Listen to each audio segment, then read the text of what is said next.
Welcome to PL Together Lounge Talks. I'm Adam Geller, founder and CEO of Edthena, the video-powered professional learning platform. Today, we're talking with Heather Hill. She is a math instruction expert, and researches math instruction at Harvard University. She is also, along with Susanna Loeb, the author of the column, What Works, What Doesn't, that appears regularly in Education Week. Heather, thanks so much for joining us. Yeah, thanks for having me, Adam. So we have been talking a little bit about MQI, and I think for those that are just being introduced to the persona of Heather Hill as the researcher kind of leading some of that work, you have a lot of kind of base knowledge about, when people trying to find what does good math teaching look like. And of course, now the context for teaching has changed. And so I think it really brings up this question of like, do we know what good math teaching is going to look like during an era where some teaching is online, some teaching is hybrid, some teaching is standing on my head and holding my breath? Right. There's different ways of thinking about this. So the first thing that comes to mind is any teaching is better than no teaching in this situation. So I'm just grateful that so many districts and schools have figured out how to provide students mathematics instruction online, in person, outside, whatever it is that has to happen, it's been happening. And so anything is better than nothing. And I would not fault teachers for doing their best under this particular circumstance. There's a couple different ways to think about, like, if you wanted to move from like a sort of providing basic levels of instruction for kids up to something else. I honestly don't know what I would recommend in this situation, so I'll just lay them out and people can really think about it on their own. So the first thing that I've seen that is persuasive to me is that the best way to teach online, and there's some evidence for this, we had a guest columnist in the What Works, What Doesn't Edweek column who wrote about this. Her name is Elise Gallagher. So you can search that up on Edweek. But the best evidence from flipped classroom models seems to be that you provide a video of instruction, whether that be Khan Academy, whether that be something that the teacher records, or something that the teacher has found, hopefully through a reputable curriculum provider or someone who's supplying high quality video for kids. And then you also ask at the conclusion of watching the video, you ask for the kids to watch, to take an assessment on the material that they've just learned about.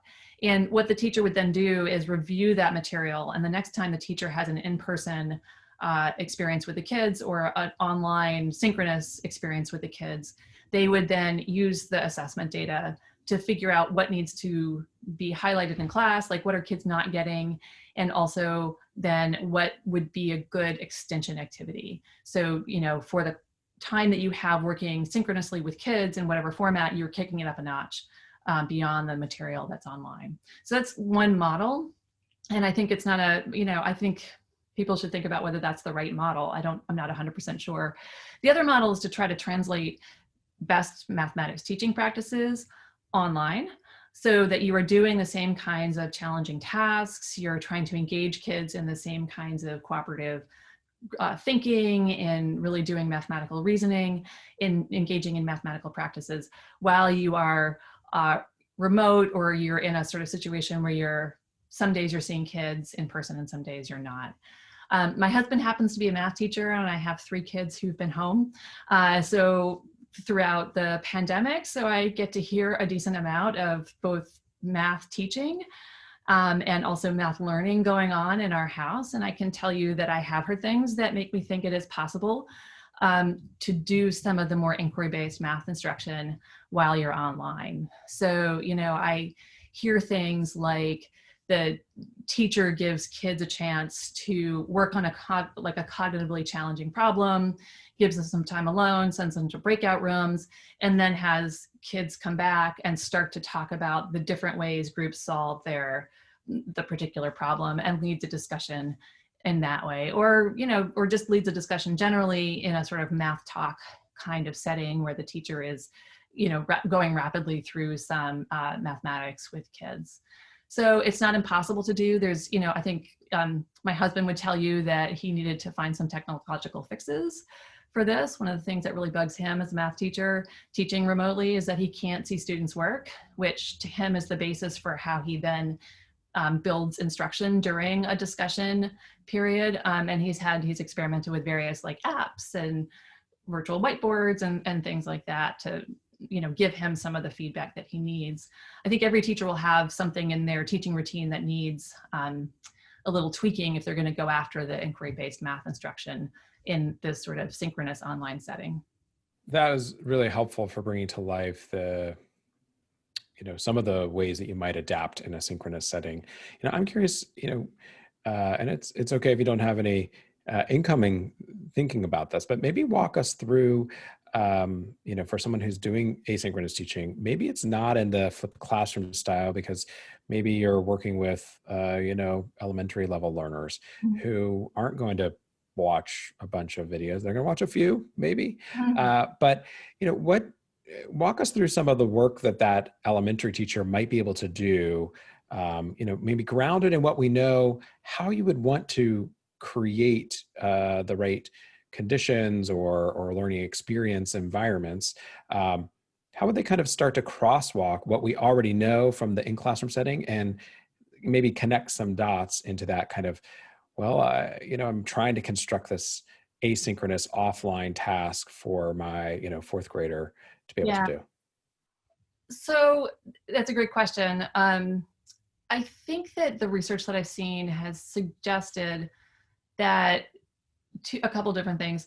First, that teachers rely on setting up pretty strict parameters, and this is not about the math teaching itself, setting up pretty strict parameters for how kids are going to interact while online. So keep the camera on, that kids need to be attentive. Kids need to not be like texting in the background, which I've certainly seen.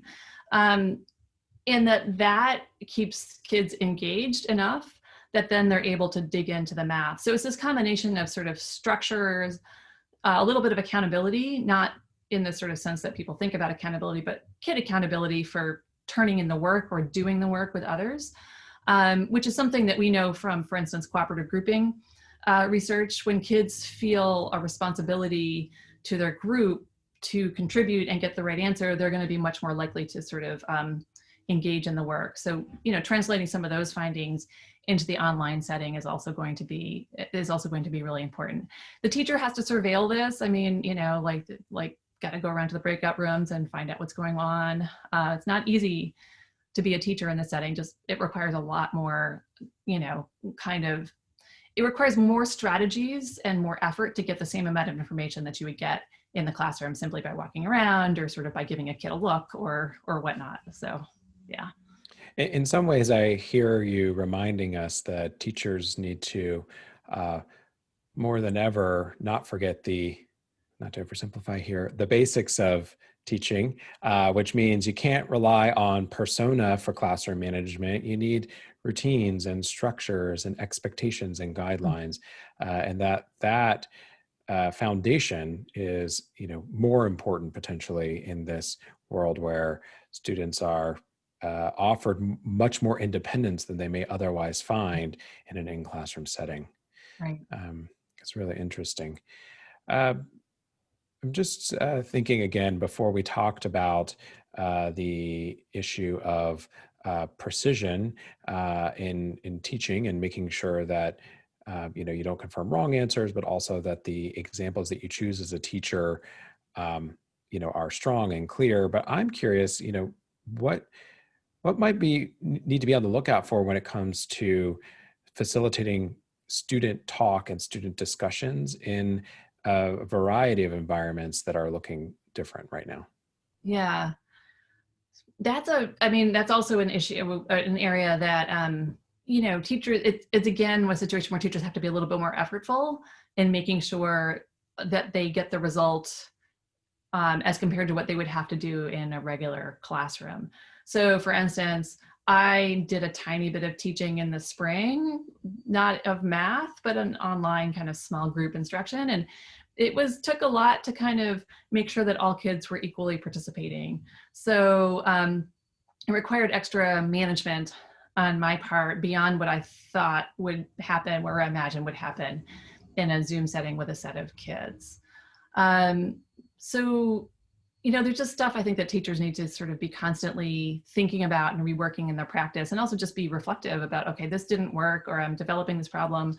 Hopefully they have a coach or peers that they can go talk to, and they're able to, get some help with that kind of stuff. Because I think at this point, a lot of good information travels between teachers in terms of how to best engage kids and keep kids going. I'm thinking back to the kind of framing you had before about the good, better, best mindset for understanding teaching. And I'm almost wondering if we could apply that here in a little bit of a different way, which is, if you've defined what good, better, and best student talk will look like, in some ways, it may be more important to do that in advance, because it's less about trying the strategy A versus strategy B to facilitate the student talk, and more knowing very concretely, like, have I arrived at where I need to arrive? Because if not, I'm going to have to retrench and come up with another way to facilitate student talk. Because right now, everybody's scratching their heads trying to come up with the new ways for this and the new ways for that and the new ways for that. And so I know it's crazy how much reinventing the wheel is going on at this point. So, yeah.